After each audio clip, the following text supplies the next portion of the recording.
Assalamualaikum. Bertemu lagi di channel ini bersama Kang Dakol. Kita lanjutkan dongeng Raga Sukma masih di season yang pertama di episode ke-69. Di episode sebelumnya, dongeng menceritakan tentang Raga Sukma yang berada di rumahnya Ki Sodagar yang kemudian diminta oleh salah seorang pembantu ataupun rencangnya Ki Sodagar untuk ikut menjaga di rumahnya Ki Sodagar karena sedang ada acara pesta. Nah, Raga Sukma ini diminta untuk ikut kemit lah. Apa itu kemit ya? Ikut menjaga di rumahnya Ki Sodagar. Bagaimanakah kelanjutan ceritanya? Maka kasadayana cara ketan. Menjelang malam hari, kemudian Raga Sukma dibangunkan oleh Ki Barong untuk kilir ataupun menyelang ya, seolah-olah pindah jadwal ya. Pindah jadwal karena sebelumnya direncanakan Raga Sukma tidur dulu, kemudian akan dibangunkan oleh si Abah rencang ya. Setelah itu Raga Sukma pun kemudian pergi ke depan rumahnya Ki Sodagar untuk berkumpul dengan orang-orang yang lain yang juga ikut menjaga malam di waktu itu. Iya Abah, ini anak muda yang ikut kemit yang tinggal di warung si emak itu. Benar. Masih benda begini mah dia bisa apa? Palingan kalau ada apa-apa dia malahan kabur duluan. Ama bagaimana cari orang teh? Bukannya gitu. Ya, ini mah itu supaya banyak orang saja di tempat ini. Makin banyak orang makin baik kan. Dan kita pun, kamu jangan bicara seperti itu kepada orang lain. Kita belum tahu apa yang dimiliki orang lain. Kalau menurut saya mah anak seperti ini mah tidak bisa apa-apa. Palingan juga dia mah bisanya motong kayu ataupun ngebelah kayu bakar. Dibilang jangan seperti itu, kamu mah malah maksa. Ya sudah, agak kita jaga di belakang saja, soalnya ada di kita bagi dua. Ini biarin saja di sini mah, sudah banyak orang di belakang, butuh orang-orang yang lainnya. Itu suruh ke belakang aja, suruh berada di warung, maksudnya di dapur. Ada kecil mah tahu ya juga makan di dapur gitu. Kamu mah kalau ngomong teh gak disaring ke siapa juga. Sini, mana kopinya? Ya sudah, bawa nih kopinya. Di sini sudah ada sekalian sama anak mudanya tuh. Apaan kita mah gak butuh penjaga yang kecil. Masih muda, masih anak-anak gitu, masih orang lehu disuruh jaga malam di sini. Sudah. Kamu juga kalau tidak butuh, tidak ingin, tidak akan aku jadikan kerja di sini. Jangan gitu Abah. Iya, kamu juga jangan gitu atuh. Ya udah tuh, maafin Bah. Jangan sekali lagi ya. Awas kamu. Kemudian si Abah mengajak Raga Sukma berjaga di pos di belakang rumah di sekitaran dapur yang biasa Raga Sukma membelah kayu bakar. Jangan diambil hati ya. Memang si Kalong mah orangnya rada sompral gitu. sebenarnya mah hatinya baik. Hanya saja omong-omongannya suka menyakitkan hati kalau belum kenal mah. Tapi kalau sudah kenal, kita jadi terbiasa nantinya. Oh ya, tidak apa-apa, Pak. Saya juga bisa suka bisa ngupahan maneh lah. Bagus memang. Sebagai anak muda kita harus bisa ngupahan maneh. Kita harus bisa menghibur hati. Berhadapan dengan siapapun. Kalau bahasa orang tua itu harus bisa lolondokan. Emangnya apa itu lolondokan? Yang saya tahu mah lolondokan teh kalau orang jahat kemudian dikurung gitu, Pak. Itu mah pangbelokan alias penjara. Oh, pangbelokan mah tempat orang jahat di penjara ditahan. Itu pangbelokan ya, Bah. Iya gitu.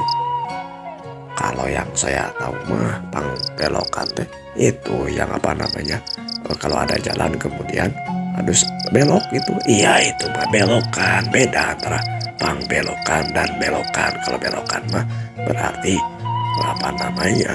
iya itu tadi pangbelokan jalan yang bengkol itu pangbelokan.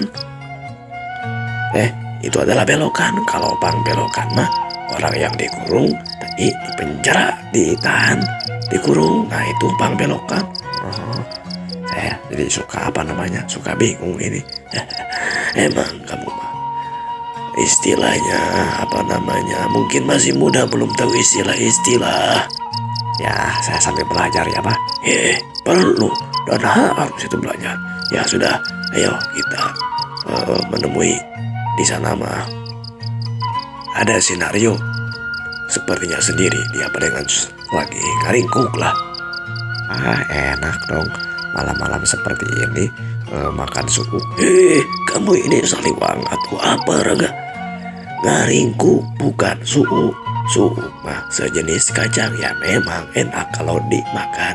Tapi itu mah bukan ngaringkuk. Namanya suuk ataupun kacang tanah. Oh suuk ngaringkuk kirain teh suuk. Yang saya tahu mah suuk mah kalau ada kakek-kakek kemudian jalannya sudah terhuyung-huyung dan juga sambil hampir tertunduk gitu, itu adalah suuk. Itu mah bongkok alias sudah tua, sudah jalan juga sampai tertunduk seperti itu mah namanya bungkuk alias bongkok. Bongkok kirain teh bongkok mah itu nama lain daripada katak. Itu mah namanya kodok. Duh si Raga, kenapa kamu ini istilah-istilah dibelit-belit gitu? Nyontoh sama siapa kamu teh? Itu kan nyontoh dari Abah. Abah kalau berdebat sama si Nini itu si Ambo suka istilah jadi bulat-belit. Ya sudahlah. Dingin seperti ini emang enaknya makan tadi suuk ya, kacang tanah sambil ngopi sambil ngobrol juga. Wah pasti skenario mah akan sangat resepen kalau ketemu sama orang. Kamu tahu resep apa artinya? Ya suka bah ataupun akan jadi dia seneng gitu. Kenapa enggak dibelit-belit lagi tadi istilahnya? Kan kata Abah jangan. Baguslah kalau gitu. Ayo kita segera ke belakang. Kemudian keduanya pindah ke belakang rumah. Memang terdapat di sana sebuah balai-balai ataupun tepas ataupun tempat duduk di belakang rumah. Di sana sudah terdapat seorang laki-laki yang lagi duduk dengan berselimutkan sarung.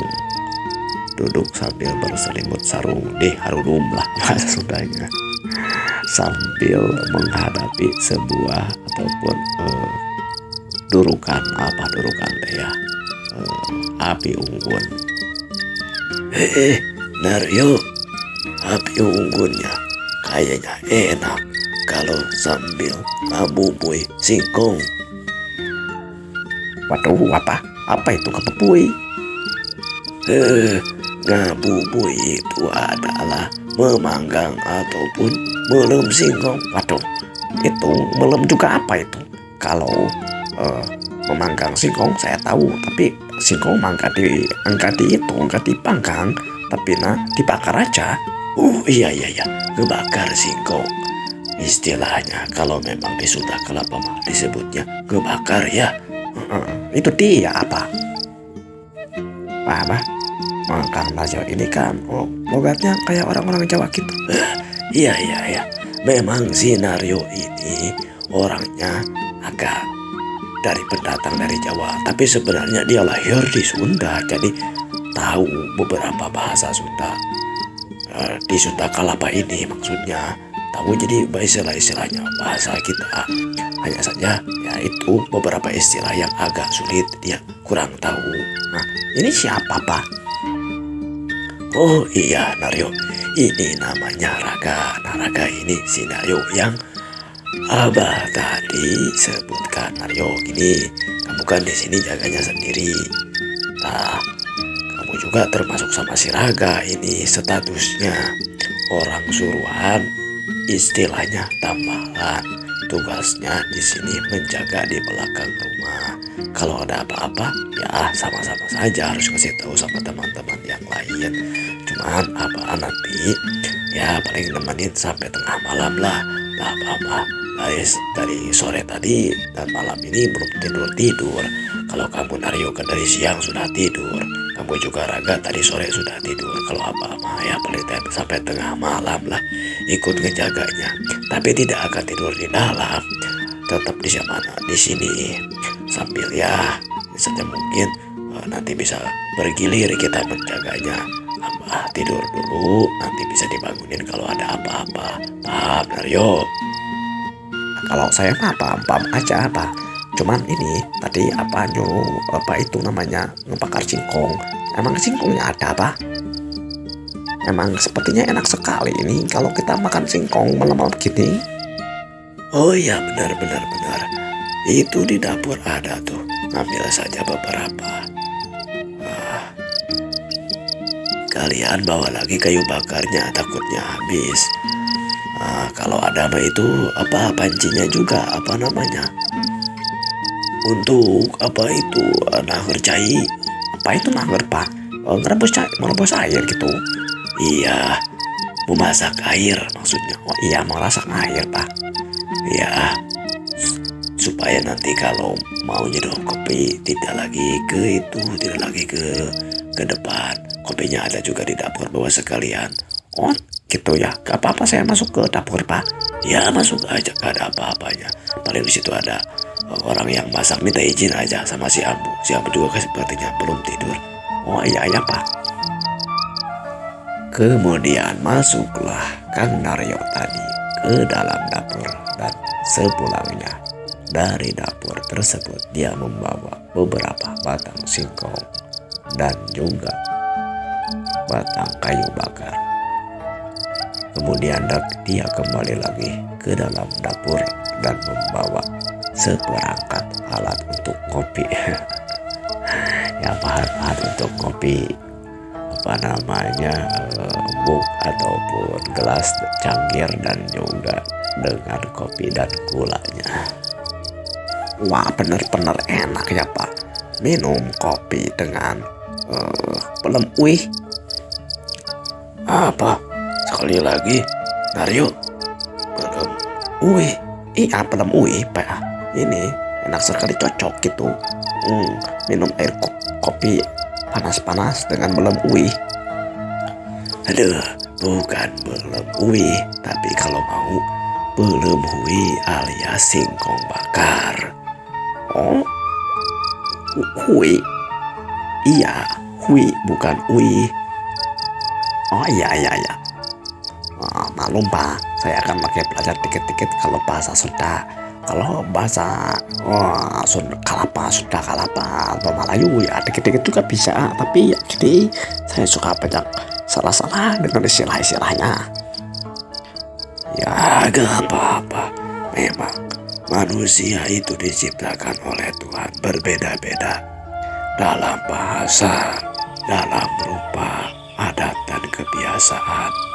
Bahkan dalam keluarga pun, yang satu senang manis makanannya, Yang satu senang asin makanannya ada. Yang satu senang pedas ada. Yang satu nggak mau pedas ada. Intinya, kenapa semua manusia itu diciptakan berbeda-beda? Ya karena untuk saling mengerti, saling memahami, dan untuk selalu bersama saling melengkapi satu dan yang lainnya. Jangan sampai perbedaan ini malah menjadikan kita permusuhan.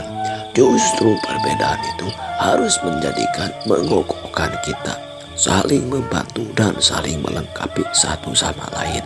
Seperti kamu, Naryo, profesi kamu sebagai nelayan, sedangkan Abah di sini sebagai tukang. Kemudian Ki Sodagar sebagai pedagang, kamu Raga sebagai pencari kayu bakar. Ini kan berbeda-beda, tapi bisa disatukan. Nelayan ikannya dibawa ke dapur, kebudayaan kayu bakar dibawa ke dapur. Siapa yang mengumpulkannya? Pembeli seperti Ki Sodagar. Nah, siapa yang memasaknya? Si Ambu jeung Abah sebagai rencangnya si Ki Sodagar. Kita semuanya ada fungsi dan juga ada perannya masing-masing. Berbeda bukan untuk menjadikan permusuhan dan perbedaan ataupun ada jurang di antara kita, tapi justru berbeda untuk menjadikan kita bersama.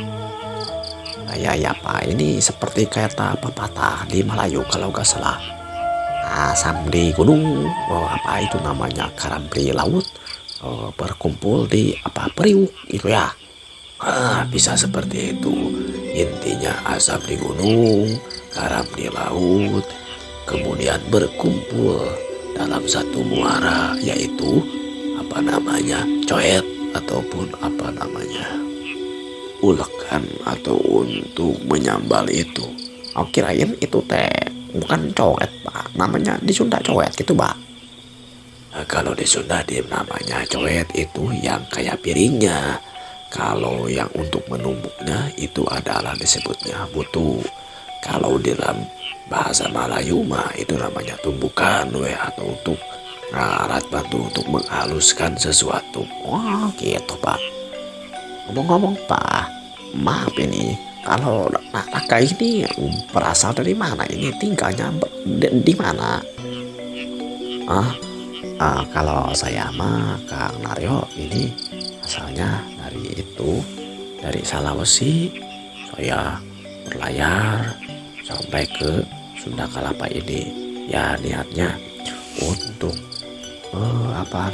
merantau mencari kehidupan, sebab di kampung saya mah susah.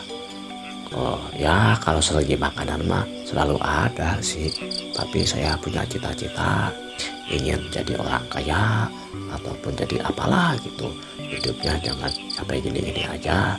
Tapi ternyata ketika sudah sampai ke kota Sunda Kelapa ini tidak semudah yang dibayangkan. Saya sampai tidur ya, kalau tidak di emperan mah enggak ya, tapi sampai di pinggir hutan buat gubung gitu. Beruntung saya ditolong ataupun diminta oleh si emak warung dan si abah warung. Siapa warung yang berada di pelabuhan itu bukan?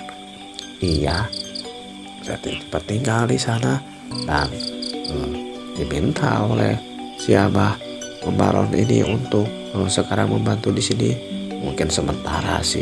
Ya gitu. Memang kehidupan itu tidak seperti yang dipikirkan oleh orang-orang ataupun ya seperti mimpi dalam dongeng-dongeng ataupun dalam sandiwara-sandiwara atau dalam wayang-wayang yang sepertinya mudah aja. Kalau sepertinya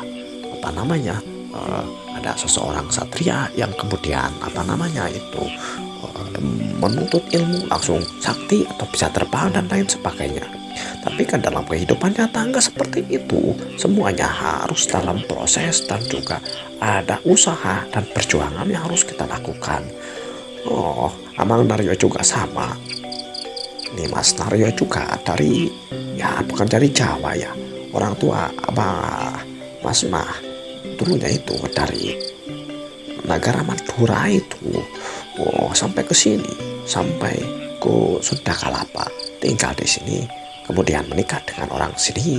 Nah, dari pengalaman-pengalaman yang disampaikan oleh bapaknya Mas Naryo ini ya sama merantau istilahnya. Tapi ya tidak semuanya dimudahkan, semuanya ada prosesnya, dan kadang-kadang kita bisa hasil dengan usahanya. Ada juga yang ya biasa-biasa aja, ada juga malahan mah gagal. Tapi yang penting adalah bukan hasilnya, yang penting adalah usaha kitanya. Karena kita hidup di alam mercapada ini adalah untuk berusaha, untuk menghargai hidup ini. Tak disangka kamu, Naryo, punya pengalaman yang bagus dan pemikiran filosofis yang cukup bagus juga. Memang hidup di alam dunia, alam marcapada ini adalah tempat kita berikhtiar, adalah tempat kita untuk berusaha mempertahankan kehidupan kita. Kita harus menghargai anugerah kehidupan yang diberikan Tuhan kepada kita, yang diberikan Sang Hyang Widi, yang Maha Kuasa, yang Maha mentakdirkan, menghidupkan, Maha Dalang. Kalau ada wayang itu digerakkannya oleh dalang. Nah, ini Sang Hyang ini adalah Maha Dalangnya. Sesuatu yang menggerakkan kita. Kita tidak bisa memungkiri adanya Tuhan, adanya Sang Pencipta, dan adanya Sang Maha Kuasa. Oleh karena itu, dalam menjalani kehidupan pun kita harus tetap teguh, tidak mudah menyerah dalam menjalani kehidupan ini. Mungkin ada sesuatu yang diberikan oleh Sang Maha Kuasa sesuai dengan apa yang kita minta, apa yang kita pikirkan dan harapkan. Ada yang hasil tapi tidak sesuai, ada yang bahkan gagal, tidak ada hasilnya sedikit pun. Tapi di luar daripada itu, yang paling penting adalah kita tetap berusaha dan melakukan kebaikan.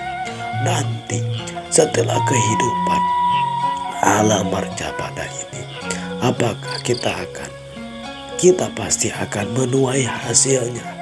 Apakah yang dilakukan itu dilakukan kebaikan akan berbuah baik, dan ketika apa yang kita lakukan buruk akan berbuah buruk juga. Tapi nanti di kehidupan yang lain, kehidupan setelah alam marcapada ini, Nah itu dia Pak, seperti yang disampaikan oleh romo saya itu gitu juga. Intinya kita tetap harus berusaha dalam menjalani kehidupan ini. Begitu Raka. Oh ya, terima kasih atas pesan-pesannya. Memang saya juga sering dikasih tahu oleh si Nini dulu di kampung bahwa saya harus ya tidak pantang menyerah, tidak mudah menyerah ketika menjalani kehidupan. Dan lagi pula saya mah orangnya biasa-biasa, bukan orang kaya, bahkan bisa disebut orang yang tidak punya. Bahkan saya pernah itu ketika sedang berlayar hanya makan sekali itu pun mengirit-irit dari bekal yang dibawa dari kampung agar tetap bisa bertahan dan sampai ke daerah Sunda Kelapa ini. Istilahnya lara balangsak, susah payah, seperti itu mas sudah jadi makanan sehari-hari. Makanya ketika saya diberikan diundang oleh si Mawarung untuk tinggal di rumah atau disuruh diminta oleh abah di sini ikut bekerja, saya sangat beruntung sekali. Apapun profesinya, kalau lagi istilahnya, kalau lagi mancing mah, kalau lagi cari ikan atau sedang menjadi nelayan mah, ikan apa saja ambil cari. Nanti juga kita bisa memilih mana yang memang menguntungkan untuk kita, mana yang tidak. Yang baiknya ambil, yang buruknya buang. Kalau dalam usaha mah yang menguntungkan lanjutkan, yang tidak menguntungkan atau malah rugi bisa menjadi pengalaman untuk kita. Nah itu dia, ternyata kamu juga sudah bagus ini masalah pemikiran hidupnya. Abah ini sangat sangat bangga ikut terus melihat anak muda yang sudah berpikiran yang luas dan juga bisa memaknai hidup yang dengan yang baik-baik, dengan cara pandang yang memang untuk kebaikan. Ya sudah, kalau gitu mah ini Daryo, kamu sama kamu Raga kalau sudah cukup makannya, kalau sudah cukup istirahatnya, apa sedikit keliling ke belakang rumah sebelah sana sampai ke kandang kuda sebelah utara sana. Kemudian kamu juga lanjutkan keliling sampai ke kolam ikan sebelah selatan sana. Kamu sudah tahu kan, Daryo? Tadi sore sudah Abah tunjukkan tempat-tempatnya. Takut-takut ada orang-orang yang mau berbuat jahat ke rumahnya Ki Sodagar ini. Oh tentu Pak, saya sudah tahu, sudah paham. Nanti Raga, kamu bisa ikut sama saya. Siapkan opornya Raga ya. Oh iya Kang. Oh, Mas itu lebih enak didengar oleh Kang Mas Naryo ini daripada Akang. Ya Mas. Singkat cerita, Raga Sukma di malam itu ikut Mas Naryo untuk ngeronda dan berjaga malam di rumahnya Ki Sodagar. Tidak ada yang perlu diceritakan, kejadian malam itu tidak diceritakan dalam naskah dongeng ini. Kita ceritakan di pagi harinya. Menjelang dini hari ataupun subuh hari, Raga Sukma kemudian meminta izin kepada Mbah Baron dan juga Mas Naryo untuk pulang dulu ke rumahnya si Abah Warung ataupun si Nini Warung yang berada agak jauh, sekitar perjalanan 1 jam dari rumahnya Ki Sodagar. Karena memang Mbah Baron sudah mengetahui sebelumnya, langsung saja mengizinkan Raga Sukma untuk pulang terlebih dahulu ke rumahnya atau kembali ke si Abah Warung. Matahari sudah terbit dari timur. Suasana dingin, sejuk, menyegarkan terasa oleh Raga Sukma yang semalam sudah begadang tidak tidur dan ditambah dengan capek berjalan kaki hampir 1 jam lamanya menuju rumahnya si Abah Warung. Menjelang pagi hari, matahari bersinar,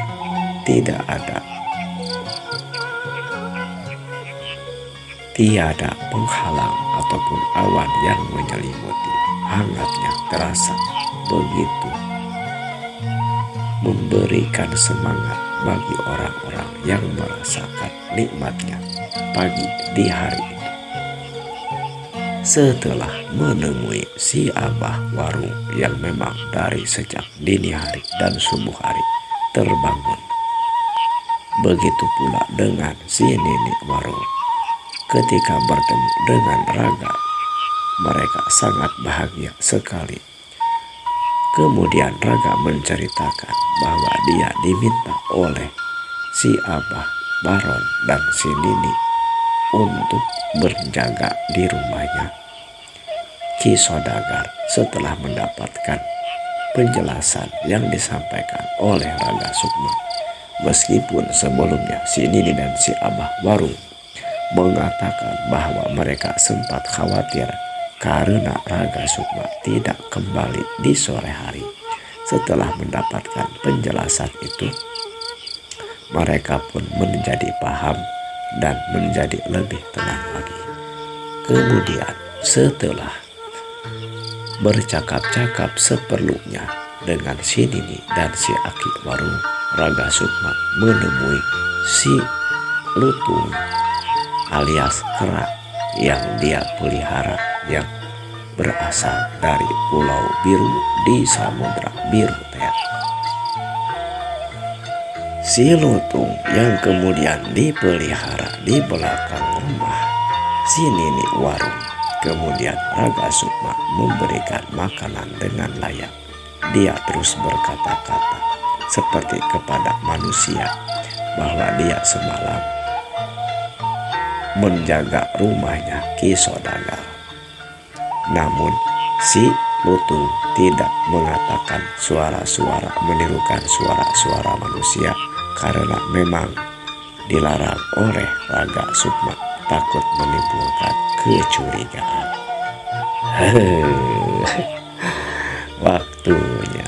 Waktunya para penonton yang menyimak, yang mendengarkan video ini sudah cukup untuk episode kali ini.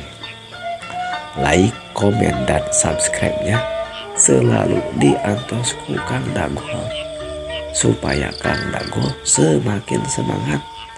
Karena yang Kang Dagol rasakan ketika nambah subscriber atau ada yang komen itu berasa semangat gitu. Jadi mohon dukungannya, yang suka like dan subscribe-nya supaya menambah semangat Kang Dagol untuk melanjutkan cerita Raga Sukma ini. Kita bertemu lagi di episode selanjutnya. Wilujeng patepang deui permios.